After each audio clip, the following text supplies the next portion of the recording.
خوش آمدید۔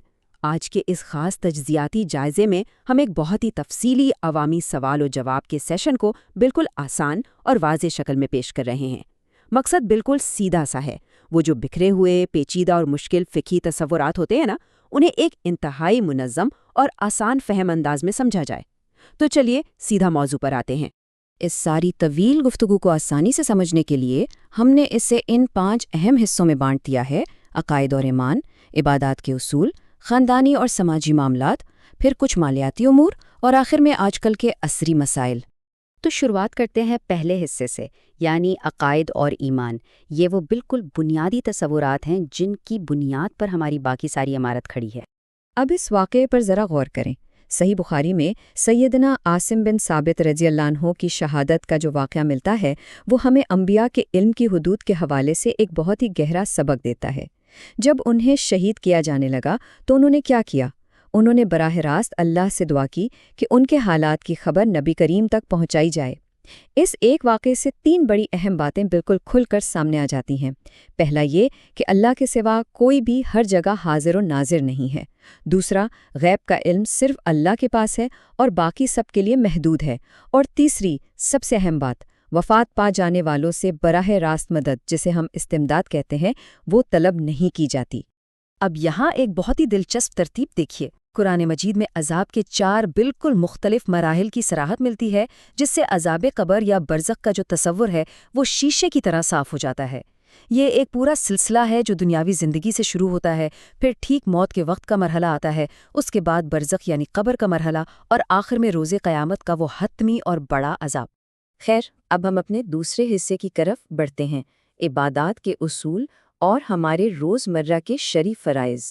یہاں اذان میں کیے گئے کچھ تاریخی اضافوں کا ایک بہت ہی غیر جانبدارانہ اور خالصتاً شرعی تقابل پیش کیا گیا ہے۔ مثال کے طور پر فجر کی اذان میں الصلاۃ خیر من النوم کے جو الفاظ ہیں وہ سنن ابو داؤد کی صحیح احادیث سے بالکل ثابت ہیں، لیکن اگر ہم اس کے برعکس دیکھیں تو علی ولی اللہ جیسے الفاظ براہ راست سنت یا اہل بیت کے اقوال سے ثابت نہیں ملتے۔ یہ تقابل ہمیں دراصل ایک بہت بنیادی اصول سکھاتا ہے کہ عبادات کے معاملے میں ہمیں ثقافتی اور جذباتی اضافوں کے بجائے صرف اور صرف مستند اور ٹھوس دلائل پر انحصار کرنا چاہیے۔ تو یہاں سمجھنے والا اصل نقطہ کیا ہے؟ نقطہ یہ ہے کہ کسی بھی عبادت کی قبولیت کا سارا انحصار اس کے بالکل درست وقت اور صحیح ترتیب پر ہوتا ہے۔ ذرا عید کی قربانی کی مثال لے لیں۔ اس کا بالکل واضح اور 2 ٹوک حکم ہے، اگر کوئی شخص نماز عید ادا کرنے سے پہلے ہی جانور ذبح کر دے تو وہ قربانی شمار ہی نہیں ہوگی، وہ بس عام گوشت ہے جو کھایا جا سکتا ہے۔ وقت کی یہ پابندی انتہائی ضروری ہے۔ اسی طرح نمازوں کو جمع کرنے کے حوالے سے بھی صورتحال بالکل واضح کی گئی ہے۔ دیکھیے، اگر کوئی شدید مجبوری یا کام کی کوئی بہت سخت نوعیت ہے تو اس میں تھوڑی گنجائش ضرور موجود ہے، لیکن اسے اپنی روزمرہ کی عادت بنا لینا کسی بھی طور پر قائم شدہ سنت کے مطابق نہیں۔ جو ہمارا اصل اور معیاری طریقہ ہے وہ یہی ہے کہ نمازوں کو ان کے اپنے مقررہ اوقات پر ہی الگ الگ ادا کیا جائے۔ چلیے اب ہم تیسرے حصے پر آتے ہیں اور دیکھتے ہیں کہ یہ ساری باتیں خاندانی اور سماجی معاملات اور ہمارے باہمی رشتوں کی پیچیدگیوں پر کیسے لاگو ہوتی ہیں۔ ازدواجی رشتوں اور ان کے حقوق کے تحفظ کے لیے باہمی احترام سب سے بنیادی چیز ہے۔ جامع ترمذی کی ایک مخصوص حدیث کے ذریعے ایک انتہائی سخت تنبیہ کی گئی ہے کہ بغیر کسی معقول اور ٹھوس وجہ کے طلاق یا علیحدگی کا مطالبہ کرنا کس قدر سنگین معاملہ ہے۔ اس وعید کا اصل مقصد یہ ہے کہ خاندانی نظام کو چھوٹی چھوٹی باتوں پر بکھرنے سے بچایا جائے اور رشتوں کا تقدس برقرار رہے۔ ایک اور انتہائی اہم بات، اکثر لوگ اس پر دھیان نہیں دیتے، لیکن بچوں کے درمیان غیر مساوی سلوک کرنا والدین کے لیے بہت سخت جواب دہی کا باعث بن سکتا ہے۔ اگر کسی ایک بچے کو کوئی خاص تحفہ دے کر اسے باقی بچوں پر ترجیح دی جا رہی ہے تو یاد رکھیے یہ سختی سے منع ہے۔ مساوات اور برابری کا یہ اصول ہماری نبوی روایات میں اتنی گہرائی سے جڑا ہوا ہے کہ اس پر کوئی سمجھوتا نہیں کیا جا سکتا۔ اب ہم اپنی گفتگو کا رخ موڑتے ہیں روزمرہ کے مالیاتی امور کی طرف اور دیکھتے ہیں کہ جدید معاشی مسائل میں یہ قوانین کیسے کام کرتے ہیں۔ زکوٰۃ کا حساب لگاتے وقت اکثر بڑی الجھن پیدا ہو جاتی ہے کہ آخر کس رقم کو بنیاد بنایا جائے۔ اس کا بڑا سیدھا سا اصول ہے، آپ نے صرف اور صرف اس مخصوص ہندسے پر غور کرنا ہے جو اس وقت بالکل آپ کے ہاتھ میں موجود لیکوڈ کیش کی اصل مالیت کو ظاہر کر رہا ہو۔ اب ذرا اس حسابی منطق کو سمجھیں، یہ بہت ضروری ہے۔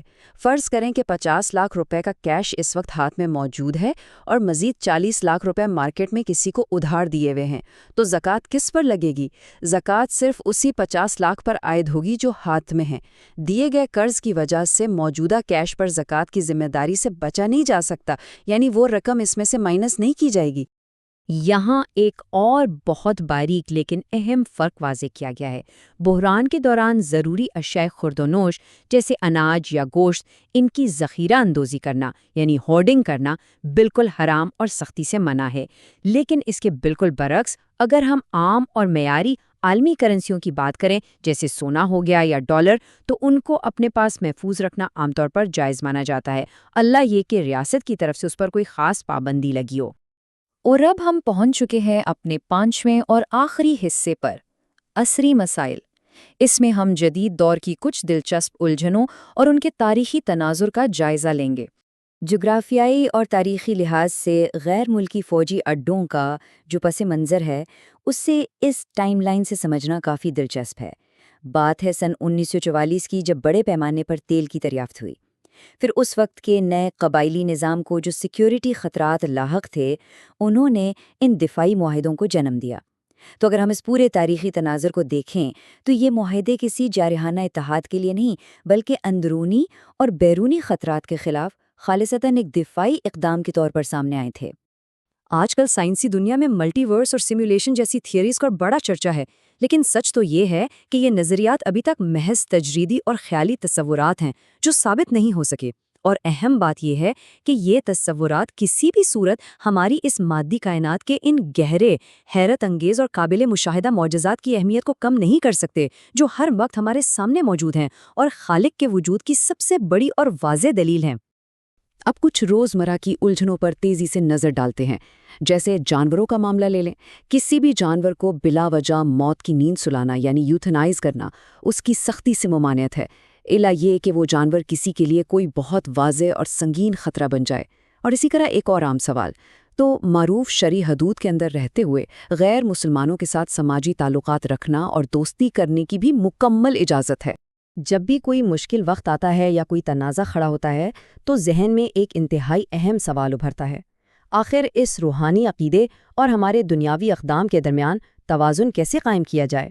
ذرا سوچئے، کیا بھوک مٹانے یا کسی بڑی مشکل کو ٹالنے کے لیے محض کچھ پڑھ لینا یا ورد کر لینا کافی ہوتا ہے، یا پھر اس کے ساتھ عملی اقدامات کرنا بھی اتنے ہی لازمی ہیں؟ تو اس کا جواب یہ ہے کہ سچے ایمان کا اصل تقاضا یہی ہے کہ رب کی ذات پر مکمل بھروسہ، جسے ہم توکل کہتے ہیں، اور دنیاوی ذرائع کا لازمی استعمال یعنی اسباب، یہ دونوں چیزیں ہمیشہ ساتھ ساتھ چلنی چاہیے۔ یہ بالکل اسی مشہور اور خوبصورت نبوی ہدایت کی طرح ہے کہ بھائی پہلے اپنے ہونٹ کو اچھی طرح باندھو اور پھر اس کی حفاظت کے لیے اللہ کی ذات پر توکل کرو۔ ایک کے بغیر دوسرا نامکمل ہے۔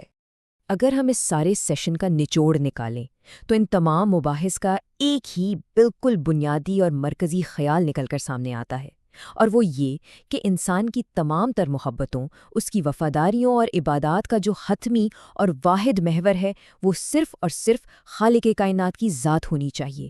یہ وہ تعلق ہے جو دنیا کی کسی بھی دوسری شخصیت، تاریخ یا ہستی سے ہمیشہ اور ہر حال میں مقدم ہے۔ تو آخر میں یہ ساری بحث ہمیں ایک بہت ہی گہری سوچ میں چھوڑ جاتی ہے۔ اگر واقعی سچے ایمان کے لیے ان مستند شرعی اصولوں اور ہمارے عملی اقدامات کے درمیان یہ توازن اس قدر لازمی ہے، تو پھر سوچنے کی بات یہ ہے، کیا وہ تمام ثقافتی اور خاندانی روایات جنہیں ہم نسل در نسل آنکھیں بند کر کے آگے بڑھا رہے ہیں، کیا وہ واقعی ان بنیادی اور مستند دلائل کی صحیح عکاسی کرتی ہیں؟ یا پھر کیا واقعی اب وہ وقت آ گیا ہے کہ ہم اپنے ان تمام رویوں کا ایک بار پھر سے بڑی ایمانداری کے ساتھ جائزہ لیں؟